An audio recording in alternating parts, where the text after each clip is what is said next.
Yang pertama yaitu mengenai masalah dalam penelitian kualitatif. Nah, apa sih yang dimaksud dari masalah penelitian ini? Jadi, dalam penelitian kualitatif, masalah yang dibawa oleh peneliti masih remang-remang, bahkan gelap kompleks dan juga dinamis. Masalah ini dalam penelitian kualitatif masih bersifat sementara, tentatif, dan akan berkembang atau berganti setelah peneliti berada di lapangan.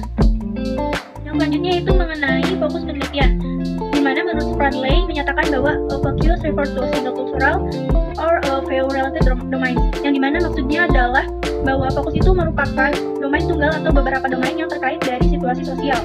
Nah, dalam penelitian kualitatif ini, penentuan fokus dalam proposal lebih didasarkan pada tingkat kebaruan informasi yang akan diperoleh dari situasi sosial atau lapangan.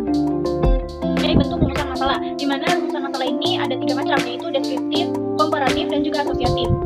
Yang pertama mengenai deskriptif, rumusan masalah yang memandu penelitian untuk mengeksplorasi dan atau memotret situasi sosial yang akan diteliti secara menyeluruh, luas, dan mendalam.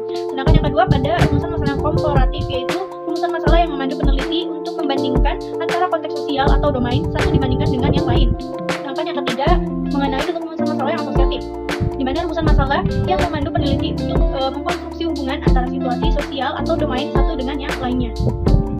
Judul dalam penelitian kualitatif pada umumnya disusun berdasarkan masalah yang telah diterapkan atau ditetapkan, dan juga judul ini dalam penelitian kualitatif yang dirumuskan dalam proposal juga masih bersifat sementara dan akan berkembang setelah memasuki lapangan. Bagaimanakah teori yang digunakan dalam penelitian kualitatif? Nah, jadi teori yang digunakan dalam penyusunan proposal penelitian kualitatif juga masih bersifat sementara dan akan berkembang setelah peneliti ini memasuki lapangan atau konteks sosial.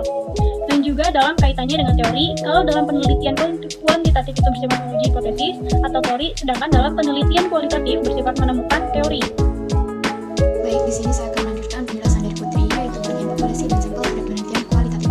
Nah, populasi pada penelitian kualitatif ini tidak digunakan karena penelitian kualitatif yaitu berangkat dari kasus tertentu. Kemudian sampel dari penelitian kualitatif bukan dinamakan sebagai responden, tetapi sebagai narasumber. Selanjutnya, sampel dari penelitian kualitatif juga bukan disebut sampel statistik, melainkan sampel teoritis, karena di sini tujuan dari penelitian kualitatif adalah menghasilkan sebuah teori. Selanjutnya, di sini ada teknik pengumpulan sampel dibagi menjadi 2, yaitu probability sampling dan non-probability sampling. Nah, perbedaan dari keduanya yaitu probability sampling ini diberi kebebasan setiap anggota populasinya untuk memilih sampel, sedangkan non-probability sampling ini tidak dibebaskan setiap anggota populasinya untuk menjadi sampel. Selanjutnya, instrumen penelitian pada penelitian kualitatif di sini yaitu instrumennya peneliti itu sendiri.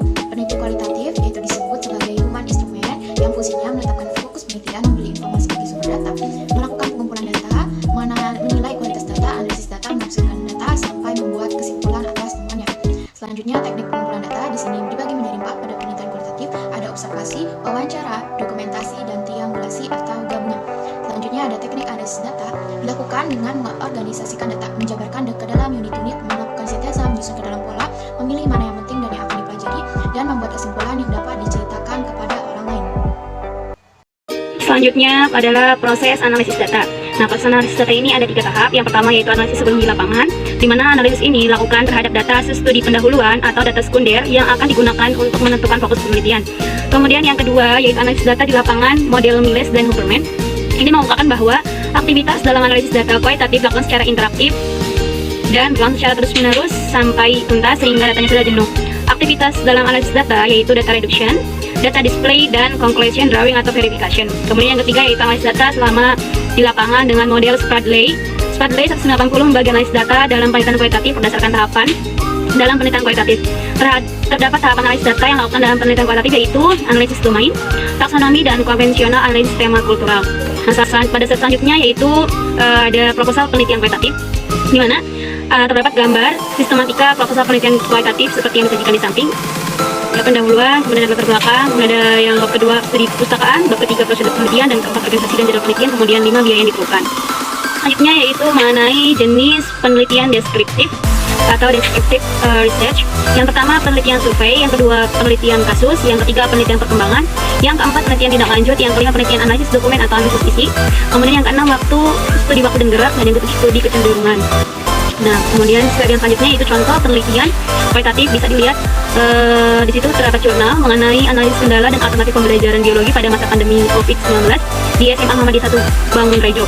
Nah, di situ di metode penelitian dilakukan di SMA Lampung Kemudian dia memilih menggunakan metode pendekatan penelitian kualitatif.